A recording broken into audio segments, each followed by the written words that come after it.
So here is a film for Tone. Now, well, have a look at this. Shmee150. He's a great car enthusiast. He started running around London taking films of supercars, and his channel has grown and grown and grown. I've been watching him from the very beginning.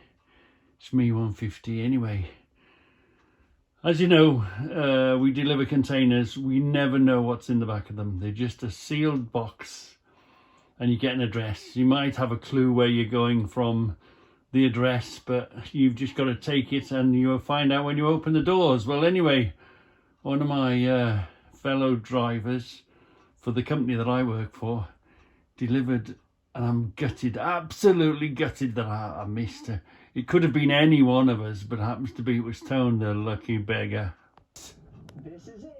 That is the truck. Do you recognise the truck? That has my car inside that we're going to be unloading in a moment. So we are here at My Car Import, who have the perfect unloading facility to do this, which you'll see in a second. So we're going to park up, go say hello, and come out and get this opened up and find. Let's see a bit of Tone reversing. Look, we've seen the ramps before, haven't we? You know. Hold on, there we are. Let's go back a bit more. You've seen us using those ramps time and time again, haven't you? But of course, on that day, the car hadn't yet been registered in the UK, so I was a 53 Chevy inside as well, which we're going to see in a second. But that's the thing. You just don't. We don't know what's in these boxes, these containers. It's just, they are the seals. You've seen me put the seals on, haven't you? Here we are. Here, Tone. Hello, Tone. What you doing there? You've nicked my job, you swine. Oh, I wish I was you on that day. Look at this. This side of the ocean. He was delivering that. And it's just the luck of the draw of how you get the jobs done, you know. You do the next job, whatever the next job is, you go and do it. And then the car is right there. Yeah. Be unloaded. It happens in literally seconds, and hopefully it's just going to start once it's been unstrapped and be ready to drive out. Kind of like that. So, Oh, I'm gutted. Can you imagine how excited I would have been running around delivering Shmee his car for him, one of his cars.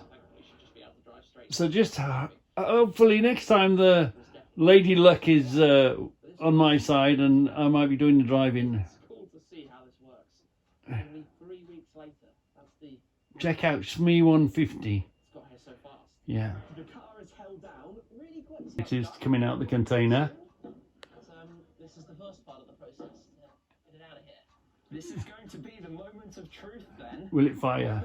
The car is going to satin black. Then I changed it at Chartwell, not too far from where we are now, to this stunning solar beam yellow. Then obviously flew it out to the Middle East, container shipped it back, shipped it out to Miami originally, started my trip from New York. So Tony's very calm. He stood the other side. Look. Look. If that was me, I'd be jumping up and down, filming everything. Maybe it was a good thing I wasn't there. It would have spoiled his filming.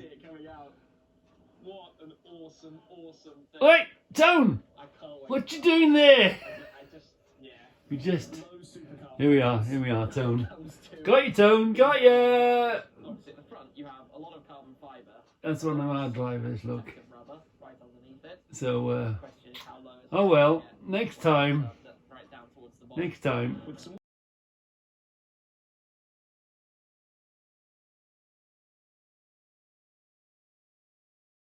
So this is it now, look. They've put a box on me, so all I can do now is check the box number. Check the box number. Blah, blah, blah, blah, blah. Let's look back. 2388. 2388. Yeah. So that number tallies up with this number. And then all you get then is an address to go to. That's as much as you know, so obviously we've got to make sure that's locked on. We know it's a 40 foot because it wouldn't fit otherwise. We just make sure that there's nothing stupid looking, no damage. Look, it's got a seal. That's as good as it gets. Did we lock that one? Yeah, I'm chatting to you. You tend to forget to watch. Oh, see that? It's not sitting right. We'll fix that now. What we're gonna do, right? We've got 3 on it, so we're perfectly safe. We've got 3 on it. Look, just a bit. So let's have a look at this. There is a leeway on it, so we're just gonna. We're going to drive forward or we're going to drive backwards. It's in line. It's going to drop in. We're going to drive backwards and hit the brakes. Yeah. So let's do that then. Let's do that. And that should drop in. You'll hear a bang. And then we'll be all right. The driver behind was out. He saw it. He thought I was going to drive off. I said, no, mate. I got to back up. Anyway, there's a driver behind me. He says backwards, so I've just gone backwards, hit the brakes, bang! And now it's on place and the driver's locked it up for me. Easy peasy. A brother trucker has locked the lock for me. So I pulled over something. I can see a trail of smoke. You know, a small grey smoke. So I'm looking and feeling if something's hot. Something's going on. I don't know if it's coming out the exhaust, coming out the wheels, coming out the tyres. I think I can see smoke coming out the back. So let's have a look what we can find. And that's alright, that's alright. That's alright. Real dodgy place to be. And that's okay. There's nothing hot. There's nothing hot. I can't smell anything. There's nothing burning. Have to keep an eye on that. Where is the exhaust? We need to find the exhaust to see what's coming out of it. Anyway, there's nothing obvious, so we'll crack on a bit. So we've just broke the seal because there's no key to those locks. You have to break them to get them off. So let's open this door and let's see what's in here. Open it carefully because you don't know what sort of a journey it's had. Get ready to stand back. Oh, I'm full of boxes today. Full of boxes, handball boxes. So, you just never know what you're gonna get. So these are the seals that we use. They're all much of a muchness. They all have an individual number. Some of them have an individual number on here as well. And you click them. There's no key to them or anything. They have to be broken off. You have to be cut or ground off, or, you know, usually bolt cutters. So when you seal something with this, the only way to get this seal off is to break it. Then they know somebody's been in it. So you're always, that's the seal. And this particular place, it was Mill Lane. So you get your address, fine. You put it in your sat nav, fine. It was a little bit of a warning. Mill Lane, I was thinking, Mill Lane, oh, that sounds like some poxy little, that's not a big place, is it? Mill Lane.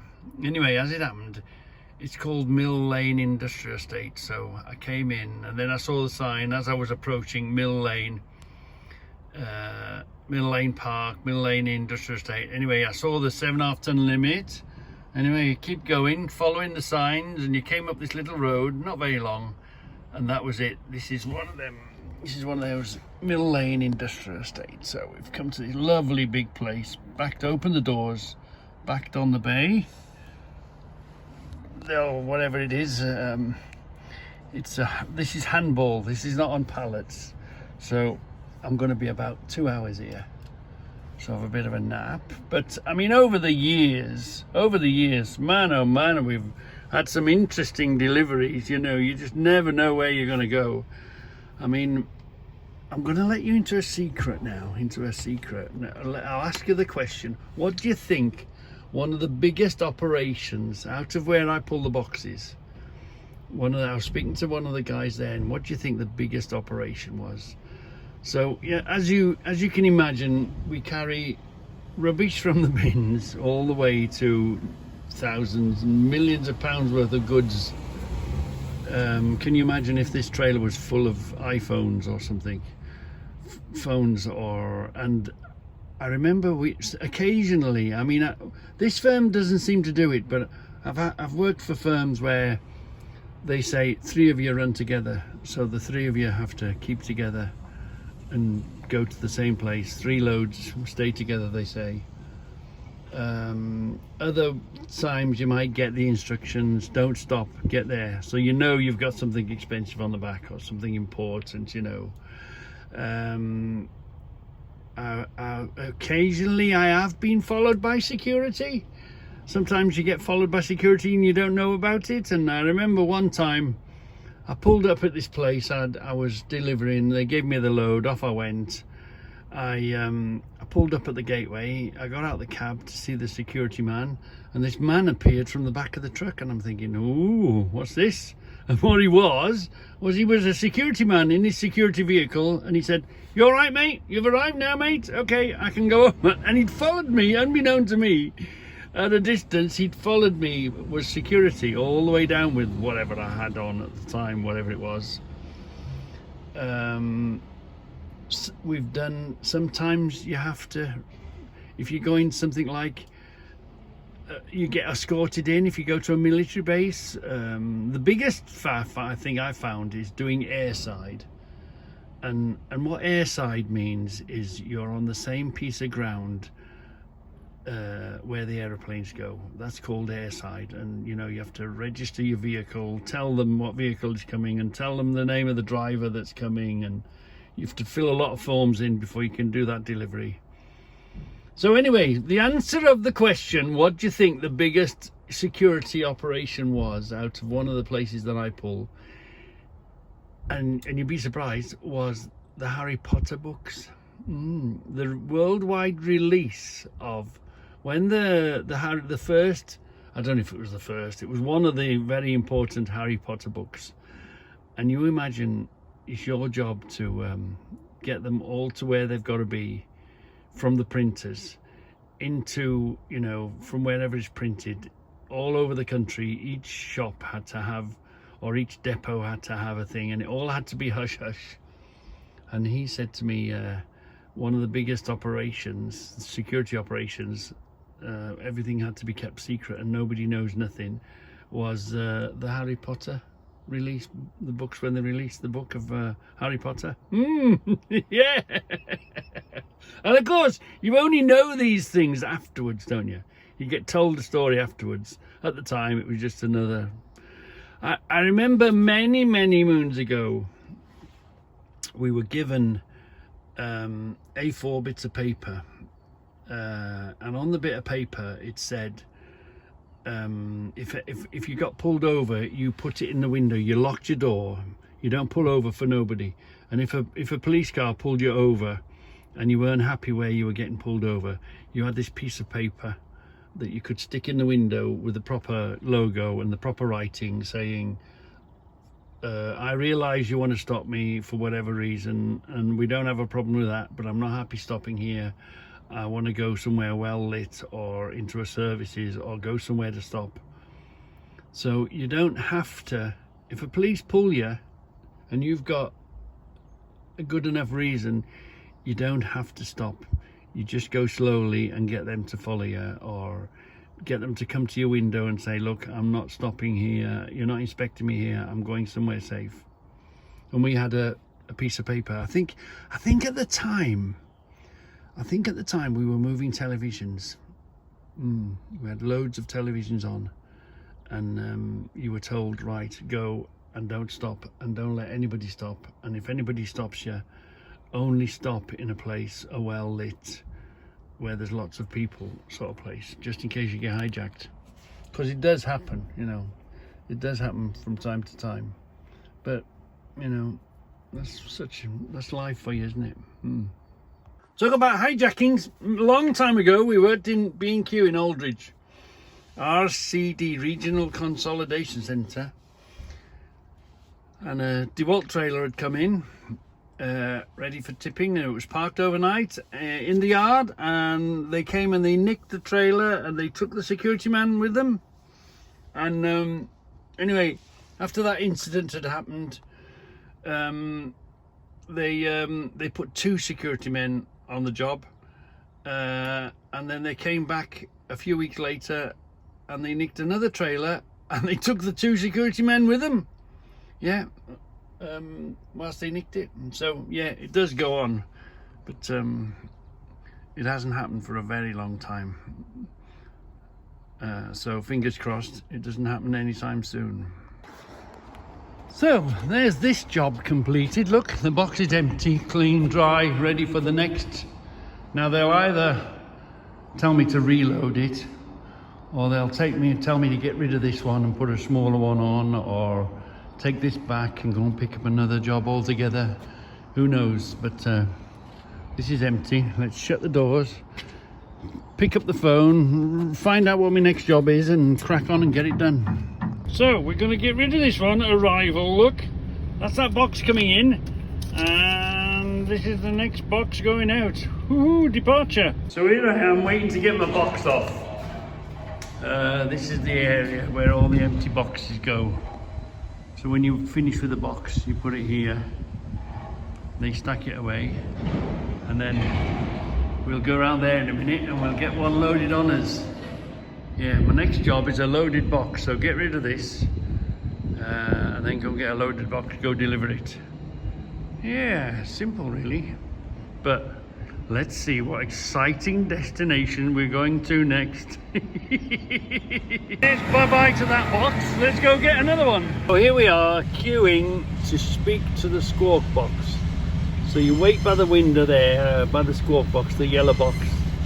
And then he says, go to area 1, area 2 or area 3, or pad I think it's called here. Go to pad 1, pad 2, pad 3, and then they deal with you. So, see, this is sealed, this is a seal box. You've got a seal on it. So that's a seal box, yeah. And these are the heavy boxes come around here. Altogether bigger, heavier machines. So this is the loaded box area as a rule. So when he goes, we'll move up to that yellow speaky box and we'll listen, and then they'll say go to pad whatever it is, and off we go. And we've got rid of our box now with empty scale. That's called an empty scale, that is. So we take our empty scale and we get our box put on it. So we don't need to alter it because we know it's a 40-footer. Look, the ticket tells us it's a 40 high cube. So let's move forward to the squawk box. Squawk box has spoken. Pad 3, here we come. So we've arrived at pad 3, so we sit here now and wait for one of the machines to put a box on us. Simples.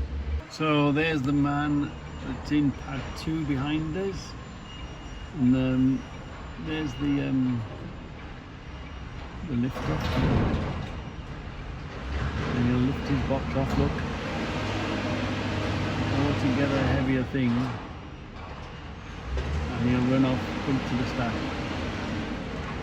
So we'll either give him another one in return, or he's going to start the engine. I think he's done now. Yeah, so we've got rid of that one now. So he's going off to do something else, somewhere else. Maybe go around and get an empty. Maybe his job is a collection.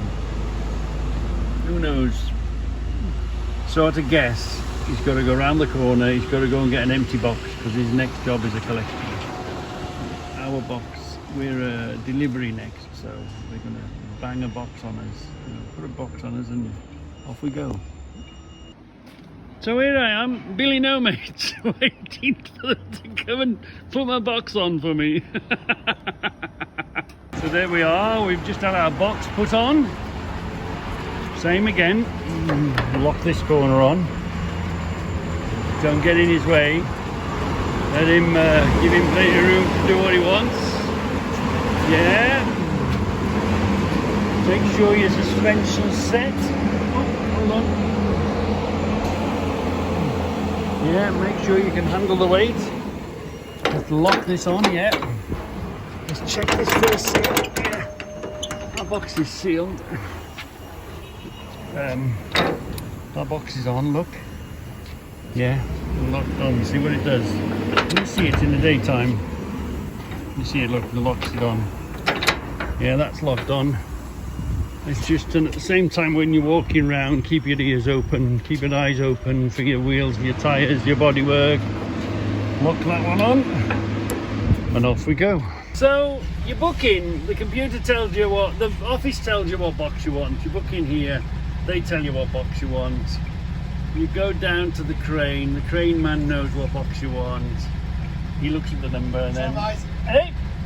You're not allowed to use it while you're in the terminal, the night. Oh. So anyway, you book in, they know the number, you know the number, everybody knows the number. So the crane man knows the number. You make sure he puts the box on your truck so then you know it, and then the cameras and the computers check you out. So you go there and you get checked out as well. So here we are, we've come to our next destination, whether it be a distribution centre or a warehouse or generally everyday mill of the things. This is it. So occasionally you get something interesting, occasionally you go somewhere interesting. It's just absolutely the luck of the draw, of where you go and what you do, you know. It's all in the lap of the gods. Well, the lap of the transport office gods, shall we say. Because you just do what you're told, don't you? Just go get this, go deliver shit and go collect shit. It's the best job in the world, truck driving. Yeah, it's only the BS that they've added onto it over the years and years and years. It's great. It's a great job. Just go collect stuff and go deliver stuff. And you get to drive around like your Lord Muck up high above all the cars. Yeah. So what do we got on this one? Big rolls of paper. Yeah. Big rolls of paper.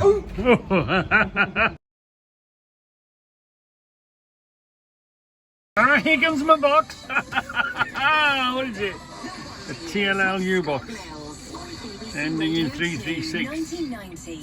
Can we see it? That's my box. That's the box I'm waiting. TLLU ending in 336. That's the one. We're waiting for that one. Here she comes, look. Woohoo! Right, I've got to get out. I've got to put my hard hat and stand outside to get these loaded.